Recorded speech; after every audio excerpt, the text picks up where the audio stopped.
एक दिन दादी अपनी पुरानी अलमारी देख रही थी। तभी उसे एक चमत्कारी किताब मिली। दादी सोच में पड़ गई। वह आराम से बैठकर किताब पढ़ने लगी।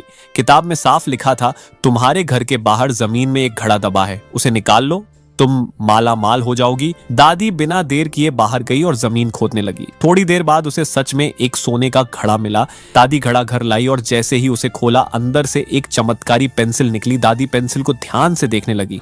तभी रहस्यमयी आवाज आई, दादी अब तुम माला माल हो, जो भी चाहिए कागज पर लिख दो, सब पूरा होगा। दादी ने पेंसिल को बेकार समझकर टेबल पर रख दिया और सो गई। अगले दिन दादी ने पेंसिल को आजमाया। उसने किताब में खाने का चित्र बनाया। थोड़ी ही देर में स्वादिष्ट खाना उसके सामने आ गया।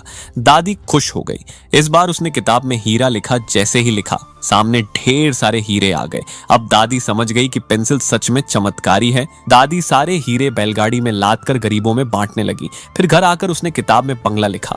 अचानक उसकी झोपड़ी एक बड़े बंगले में बदल गई। दादी खुशी से नाचने लगी। सुबह दादी मंदिर के पास गई। वहां उसने गरीब और भिखारियों को पुराने कपड़ों में देखा। दादी ने तुरंत किताब में कपड़ा लिखा। बहुत सारे कपड़े आ गए और वह उन्हें बांटने लगी। तभी एक चालाक भिखारी दादी की पेंसिल छीनकर भाग गया। वह समझ चुका था कि पेंसिल चमत्कारी है। एक कोने में जाकर उसने कागज पर लाल कोबरा बना दिया। अचानक आसमान से ढेर सारे सांप गिरने लगे। पूरा गांव डर से कांप उठा। घबराकर दादी एक सपेरे के पास पहुंची और सारी बात बताई।